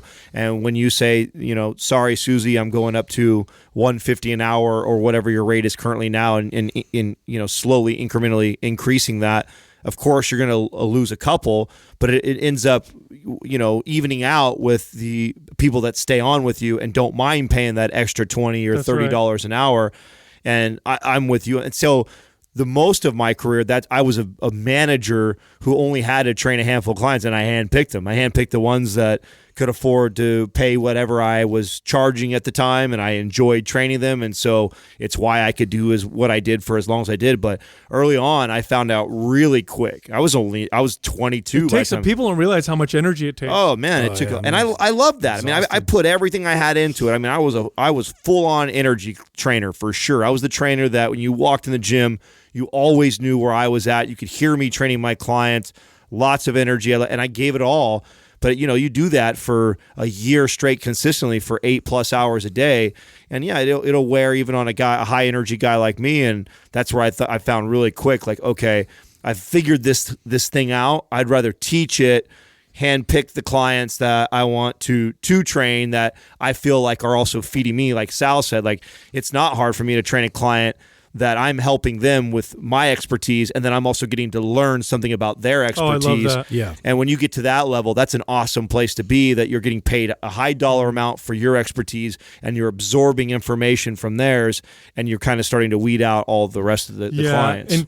And I was having this conversation, in fact, with a friend of mine recently, and that we were having this back and forth, and I said, the average person, let's say the average person works 40 hours a week. That's like full time, right? At a regular job. What percentage of that 40 hours are they actually working, right? Yeah. Think about that for a second. Most people, a lot of you guys listening right now, you know what I'm talking about. You work at a desk and you're there. Yes, you clock in and you're working, 40 hours. They're working right now listening to us. Yeah, you're not working all 40 hours. A lot of that's bullshitting and whatever. And they've done studies on this and shown that a big chunk of their day is actually not working. Well, when you're training 8 people a day, 5 days a week, which is 40 hours, you're working all 8 hours. There is no off. If I have a client in front of me, I can't just fuck off and listen to something or check my social media or call my girlfriend or whatever. I am on. Mm-hmm. That's why I said training even 6 clients a day is a lot. In fact, I believe a lot of fitness organizations, I don't know if 24 Hour Fitness changes, but back when I was with them, 30 hours a week was considered full-time for personal training. Yeah. Because, again, you're on the whole time. It just takes up a lot of your energy. But yeah, you want to get to the point where, here's a good tip for you. If you're charging a particular rate and you have and your books are full and you have a wait list, that is a very clear sign that you're charging too little. Yeah, right. If that's happening to you right now, you have made a stupid business decision. Don't feel bad about yourself. I'm not trying to make you feel like an idiot. But if you have a wait list and your books are full You're charging too fucking little. That's a very clear market signal because you should not have a wait list. You should be being full is fine, but you shouldn't have 3-4 people waiting to get on your books. If that shit happens, okay, raise your prices. Next time the re-enroll comes up, you tell your clients, hey, listen, I have 4 or 5 people on the wait list. I had to raise my prices. I'm going to give you first dibs. This is what made me hustle. That was always my goal. My goal was fill my books up to the point where I actually will have people asking and I have to turn them away. So when I go raise your prices. Yeah, and that's how I would say it. When they come to me and they ask the price, well, that's when the new price went up. New price would go up. And then, okay, maybe I don't have as many people for a while. My hustle to get the books filled again with the new rate. Then as soon as I get another person who's asking for personal training and I'm filled up again, that's when the rates go up. And then you just slowly start onboarding people with the newer rates that you're charging until you got a book full of clients that you're making top dollar for. Because I think part of the problem is that trainers will get into the business and will bust their ass. They're new. They hustle. They get all these clients. And then they're looking at their schedule going, holy crap, I'm training 40 sessions a week. I guess I'm done. Like, is there nothing else? No, there's plenty of room to grow. You just start doing what we're talking about, where you charge more per session and then start to handpick your clients. But make no mistake, when you first start, you fucking bust your ass. You take everybody that offers you money to train. I mean, I used to check this out. Everybody. When I first became a trainer, this is no joke now. I remember I worked in a 24-hour fitness that was open 24 hours a day. I would come in and I'd start at 8 a.m., I'd have a break in the middle of the day for 2 hours, so I'd be done like from noon to 2, and I'd come back and I'd train to 8 p.m. I'd go home, eat dinner, go to bed. I'd wake up, go back to the gym, and I used to train someone at 2 or 3 a.m. sometimes. These were people that would work a swing shift. And it got to the point where I was sleeping 3-4 hours at a time because I'd come back and forth to the gym, and I'd be there at all hours. Now, this is not sustainable, but I was new, and this is what I did early on. But then, of course, you progress yourself, like we're saying. You start charging more. And then you start to develop your perfect schedule. You're like, okay, I only want to work from 9 a.m. to 2 p.m. and I want to charge this much, and I want to have these kind of clients. Well, you get to it. That's the goal. That's the goal you should move to, and that's what you should do with your career. Otherwise, you will burn yourself out. And with that, look, if you go to mindpumpfree.com, you can download some of our free guides. We have guides on losing fat, on flattening your midsection, building your biceps, getting a better squat. Lots of guides are totally free. Mindpumpfree.com. You can also find us on Instagram. So we all have our own Instagram pages. My page is MindPumpSal. Adam is MindPumpAdam. And Justin is MindPumpJustin. Thank you for listening to Mind Pump. If your goal is to build and shape your body, dramatically improve your health and energy, and maximize your overall performance, check out our discounted RGB Super Bundle at mindpumpmedia.com. The RGB Super Bundle includes MAPS Anabolic, MAPS Performance, and MAPS Aesthetic. 9 months of phased expert exercise programming designed by Sal, Adam, and Justin to systematically transform the way your body looks, feels, and performs. With detailed workout blueprints and over 200 videos, the RGB Super Bundle is like having Sal, Adam, and Justin as your own personal trainers, but at a fraction of the price. The RGB Super Bundle has a full 30-day money-back guarantee, and you can get it now plus other valuable free resources at mindpumpmedia.com. If you enjoy this show, please share the love by leaving us a 5-star rating and review on iTunes and by introducing Mind Pump to your friends and family. We thank you for your support, and until next time, this is Mind Pump.